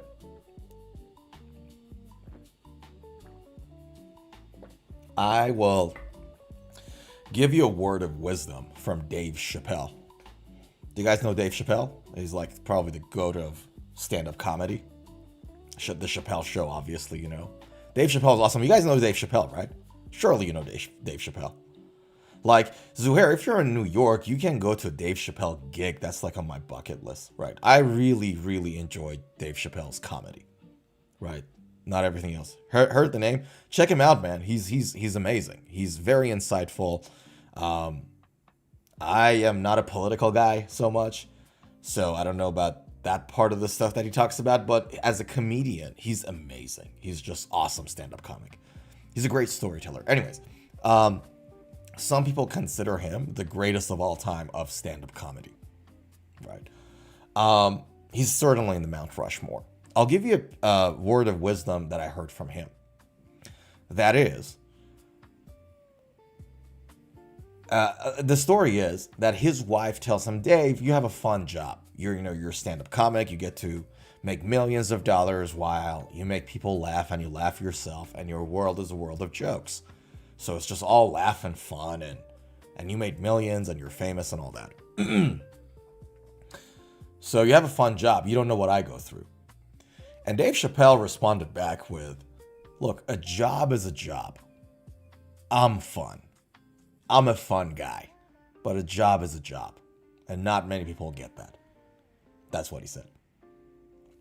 So I think there's a lot of merit to that, right? I think jobs, more often than not, are not that different from one another in a lot of ways.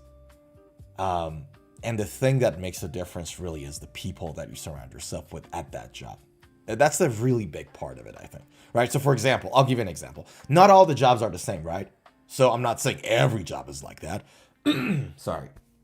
But for example, when it comes to someone who's an accountant, who is an analyst, who's a business analyst, who's a project analyst, who's a coder, who's a cloud solution implementer, right? For all of these jobs, yes, these jobs are completely different niches from each other. But in terms of like, loving or not loving or the work is involved and how it feels like to do that work, they're not that crazily different from one to another. That's my opinion. So in a scenario like this, a job is a job. Are you a fun person? And are you surrounded by fun people? Right? And I think a lot of it is that. What I think about my day job, I really like my day job. My day job is very, very thought-provoking. It's very mentally heavy. So you have to think about stuff and implement stuff. Like, you have to problem solve. I love that about it. But boy, oh boy, the downside of the job has nothing to do with the job itself. It has to do with the people I sometimes have to deal with. Some people that I have to deal with are awesome people. You guys have, like, I work with, one of the guys that I work with is a master of his craft. I don't think there's 10 people in Australia that are as knowledgeable about the piece of work that we do as he is. And so every time we're in a call together or we meet up or having lunch together, it's thought-provoking, it's insightful, he's a smart guy, and he's a very kind and humble guy. And he makes the job feel amazing when we're working together, right? And then you deal with these people that don't do their due diligence. They want to be babysat. They constantly need hand-holding. And then they have the worst attitude of all, too.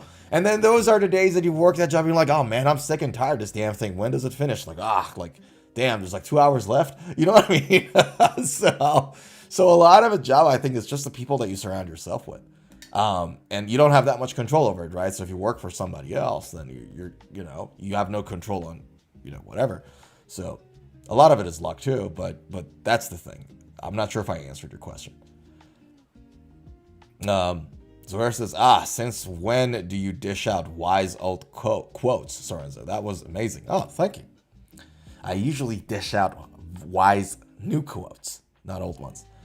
So I get it. Laughter is also a great daily medicine, says Dorothy. Oh, preach, brother. 100%. 100%. Like, it'll be a miserable life otherwise, man. We only get one life. You gotta laugh things off. You gotta laugh at things. You gotta have fun. Let it out. Zuhair says, yeah, some people make the environment and everyone around them worse. You can't try to argue with someone to convince them that they smell bad. Much easier to go around them. Unless you really have to. Yeah, right. It's not like that they're like, this is not like an ethical, like philosophical, discussion of what's good or bad. It's just that, now that you're doing a job, it might as well just make sure that you have a good time doing it and try to be as fun as much as possible. And then when you start being fun and you take your work seriously, professionally, you do your due diligence, you work hard, you do the things, you check all the boxes there, and now you're a fun person. What you notice, that is that other fun people get attracted to you, because other fun people, the ones that have the right attitude, are also sick and tired of those people that might not necessarily have that good attitude towards things. Do you know what I mean? A friend of mine who is in recruitment, so it's a sales job in recruitment. He doesn't get paid as well. He works very hard. He's a man of clean heart. He's a warm, clean-hearted guy. One of the best people I've ever met in my life, right? He's a really good friend of mine. He's a very close friend of mine.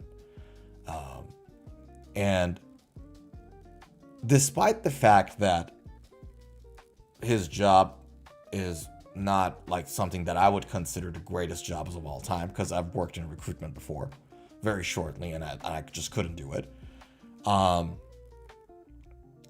Despite that, my friend there, he'd be happier than I'll ever be. You know what I mean? I kid you guys not. This man will be happier than I'll ever be. Just because of that attitude. So yeah, I think Dave Chappelle's quote was really fun. Like, he was like, listen, a job is a job. I'm fun. And I thought that's really wise. Yeah.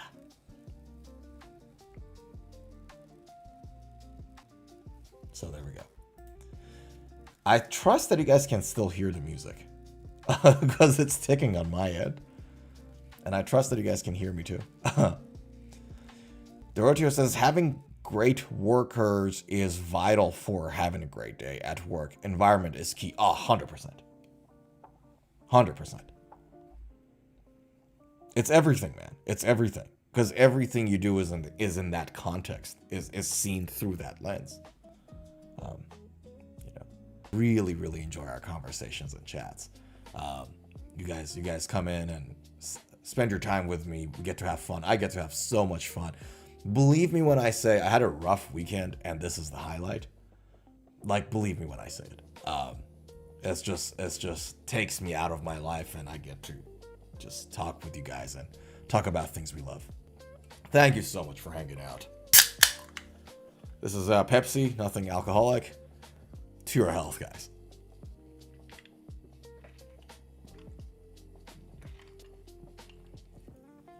Oh, boy, oh boy. Anyways. Dorocho says yes. I'm assuming that's about the item on the docket. And Zuhair says, gotta go, Sorenzo. Sorry for a couple of pointless comments. Oh, about the Cougars? All good, dude. You're right, dude. All very good. Be good, guys. Take care, pal. Have a good evening. All right. Talking about the next item on the docket. Now, believe it or not, this was a guitar that I almost bought secondhand from a local market. It was on Facebook Markets, actually. And there was a really good price for it, too. There was one feature there that was a complete turn down for me. So I didn't buy it, didn't end up buying it. So I wanted to buy this instead of the other guitar that I may buy today. And this is the Reverand Telecaster model. It's the Greg Koch signature Gristlemancer. It comes in 3 colors. Transparent white. Again, isn't this amazing color, by the way? You have this gold color, which I'm not the biggest fan of. And then you have this Lucifer color, which I think is also nice too. This was the one that person had that was selling, so I'll go with this color. The specs are out of the world. There was one big downside to me to it, and I'm keen to hear your opinion. Like, what do you guys think about this? Would you buy a guitar with that feature or not? I'm gonna ask that question for you in a second. So check this out. So this is a Telecaster style model, and when I saw it first, I saw these lines here. I thought this was a neck through guitar. I thought like this whole thing was part of the neck for a second, because usually, for example, and I'll show it to you guys on the Firebird. Give me a second. I'll literally show it to you guys on the Firebird. Like I have a live example.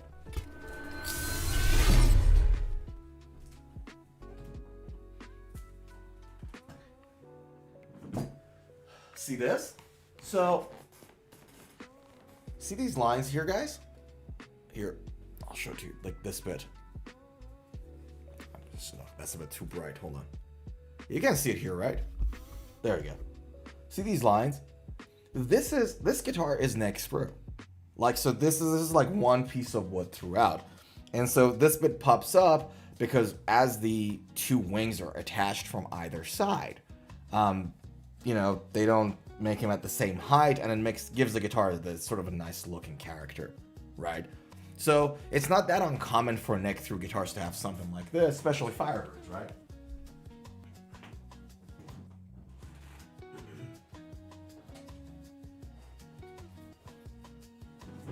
So now when I saw this guitar first, check this out. When I saw this guitar first, I thought this was a neck through guitar, and it blew my mind. Like I was like, oh, this is insane good. Like this guitar is gonna sustain awesome. It's gonna whatever, and the neck body joint is gonna not have a heel at all, and all that jazz. And I was wrong when I first saw this. I thought it that way, but thought about it that way, but I was quite wrong. It is bolt-on, yes sir. It says bolt-on, 100%. And I was like, oh man, okay. Now, for fairness, it's a Telecaster, right? So the bolt-onness of the guitar adds a bit of extra twang to that guitar, so I understand. You know, that makes perfect sense. But for a second, I thought it was not because of that extra bump there. You know, it makes it look like it's a neck-through guitar. So, it's a Tele-shape body. It's a little larger than your standard Tele-shape with center ridges raised. Now, they have a chamber under the pickguard. So this bit of the guitar is actually chambered a little, right? And it says it's all for tons of sustain and resonance. And I don't necessarily agree with that assessment. So tons of resonance makes perfect sense. But tons of sustain? I don't know about that, right? So hollow body, I actually did a short on this, I think yesterday or the day before. Hollow body electric guitars, anything that is hollow has more resonance and less sustain. So if this guitar is going to have more sustain than your average guitars, it has to get chased in different features of this guitar. So in the nut, in the bridge, etc., etc. How well the nut is cut, how well the bridge is done. You know what I mean? That's where that sustain is going to come from. But chambering a guitar, I don't know. I don't know how that would contribute to sustain comparing with an unchambered full solid body guitar. This bit is a little sus to me. I disagree with it. Okay.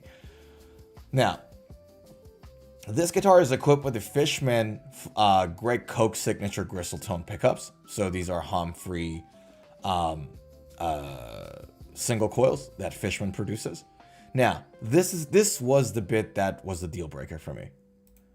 With rechargeable active pickups with two distinct voicings. So active pickups on a Telecaster, I don't know how I feel about it, but it's not a problem, right? Active pickups on a Telecaster is not a problem. I wouldn't like it, but it's not a bad thing, right? Two distinct voicings is fantastic. It's a great feature to have. Rechargeable is the problem, right? And I don't have a problem with rechargeable things in general. But the problem with it to me is that, so this guitar, what it does, it actually has a USB, has a USB-C input. I'll show it to you guys. Where's the image? So, where is the jack? Input jack. Show me a photo of the bottom of it. Here. There you go, right? So where the jack is, there is a USB port. Right. And by the way, Dorothea says, wow, interesting. It is interesting. But mind you, though, like Reverend guys are not the first ones to do it. Fishman's been doing it for some time. PRS Clio, Herman Lee's signature model, has a similar feature. These guys have it. So Fishman has been doing it for some time. This is not a completely new feature, but it is chargeable. Right. Now, to me, there's nothing wrong with it. Chargeable is better, is more convenient, it's probably cheaper to charge it. You just plug a USB in and charge it. And you don't have to buy batteries. My only problem, my only concern with it is that I have phones and a whole bunch of other electronics that are chargeable. And over time, the health of the battery dies, like goes away. So I have to recharge it faster, like more frequently. Right? When you buy a new phone, you have to maybe recharge it once a day, maybe, I don't know, like once every 2 days, whatever, depending on your usage. And then as your phone gets older, like 2 years in, you have to charge it more frequently because the battery health is not as, is not as healthy as it used to be. So my concern with the guitar, with a chargeable pickup is that. And if an iPhone that millions of dollars, billions of dollars has gone into R&D of it, research and development of it, right? Or any other phone, like if you're with Android or some Google phone, don't take offense, okay? Don't attack me here. But if an iPhone that its job is to hold its battery, like with ginormous like big tech companies, if this battery dies in 2 years, like slowly goes away, like it becomes as like less efficient, and you have to charge it more, then what hope does Fishman Fluence have? Is my concern. Am I making sense? I don't want a guitar with active pickups that I have to charge it once a day, as opposed to me just putting a 9-volt battery in, and then I change it once every whatever, depending on how well I use it. You know what I mean? Once every month, once every 2 months, few months, depending on your usage, right? I just don't want that in my guitar. And so if Apple's battery goes for 2 years, if Google Phone's battery goes for 2 years, and it's not that you gotta start thinking about changing it, whatever, well then, you know what I mean? So that was the deal breaker. That's the main reason why I didn't buy this guitar. I wasn't a fan of active pickups in a Telecaster either. But for fairness, Fishman Fluence have it slightly different, thing comparing with like say Seymour Duncan's or EMGs. But this was the deal breaker for me. Other features of the guitar are fantastic. Doroteo says, yeah, that's true. You get my point, right?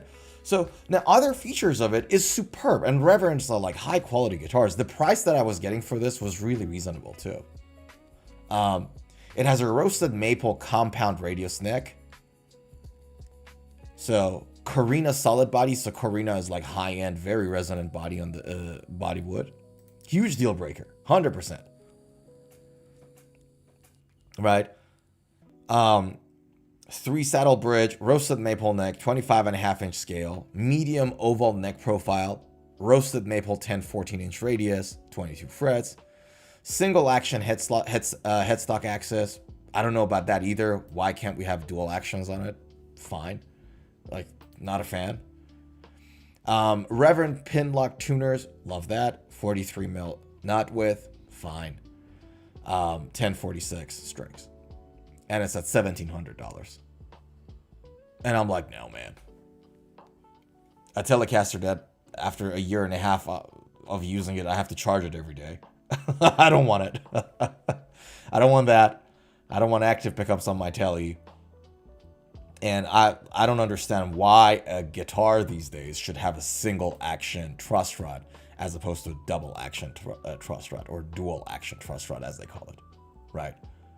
Because if your neck has too much bow, you want to reduce the relief, right? So if it's like, if it has too much relief, you want to reduce the relief. If it has too much back bow, you want to increase the relief and set it up. So why are we having that thing going on there? I don't understand yet. Like, yeah.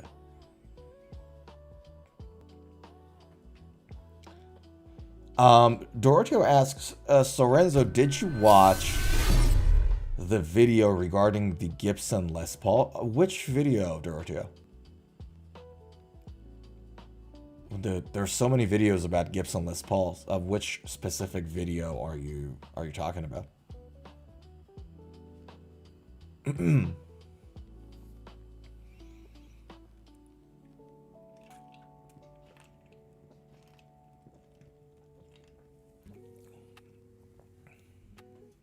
I don't know. I don't know which specific Les Paul.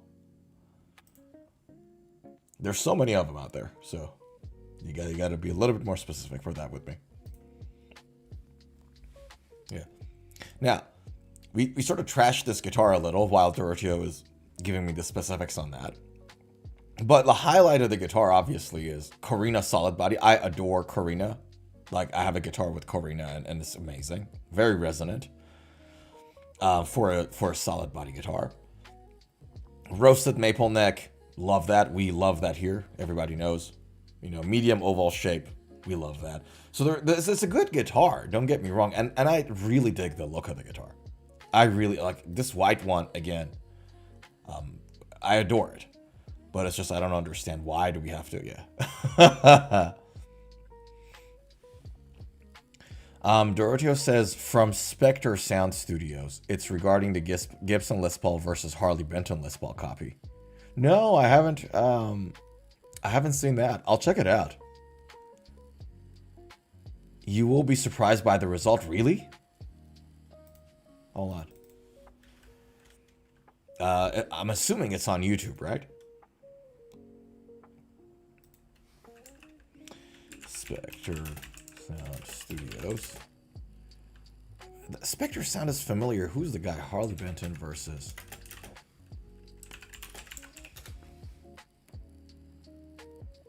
Ah, yeah. Of course I know him. I know the guy.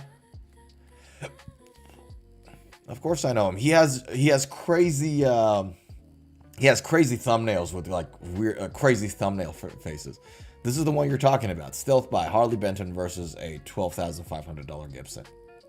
That's the one you're talking about, I'm pretty sure. I'll check it out. He's an interesting guy.